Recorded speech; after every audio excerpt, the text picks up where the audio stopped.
ইদানিং সিমেন্টের কালার নিয়ে বেশ কিছু কনফিউশন দেখা যাচ্ছে। তা আমার মনে হয় বিষয়টি পরিষ্কার করা অত্যন্ত প্রয়োজন। আমার দীর্ঘ 30 বছরের সিমেন্ট লাইনের অভিজ্ঞতায় এটুকু বলতে পারি, সিমেন্টের স্ট্রেংথ সিমেন্টের কালারের উপর কখনোই নির্ভর করে না।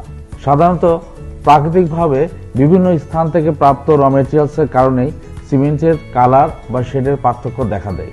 এই কারণে একই ফ্যাক্টরিতে উৎপাদিত বিভিন্ন ব্যাচের সিমেন্টের মধ্যে কালারের পার্থক্য থাকতেই পারে।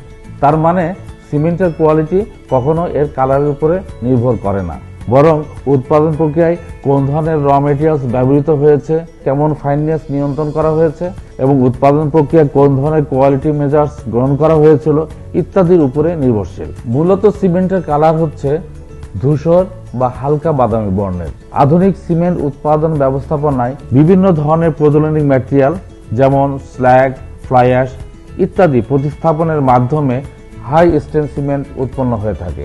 আন্তর্জাতিক মানদণ্ডে এই ধরনের সিমেন্ট ইকো ফ্রেন্ডলি সিমেন্ট বা লো কার্বন সিমেন্ট হিসাবে পরিচিত। তাই সিমেন্টের কালার কোনোভাবেই এর স্ট্রেংথ এবং কোয়ালিটির মাপকাঠি হতে পারে না। সুতরাং সিমেন্ট পছন্দের ক্ষেত্রে মোড়কে উল্লেখিত স্ট্রেংথের নিশ্চয়তা এবং এর ডিউরেবিলিটি বা স্থায়িত্বের বিবেচনায় নেওয়া যেতে পারে।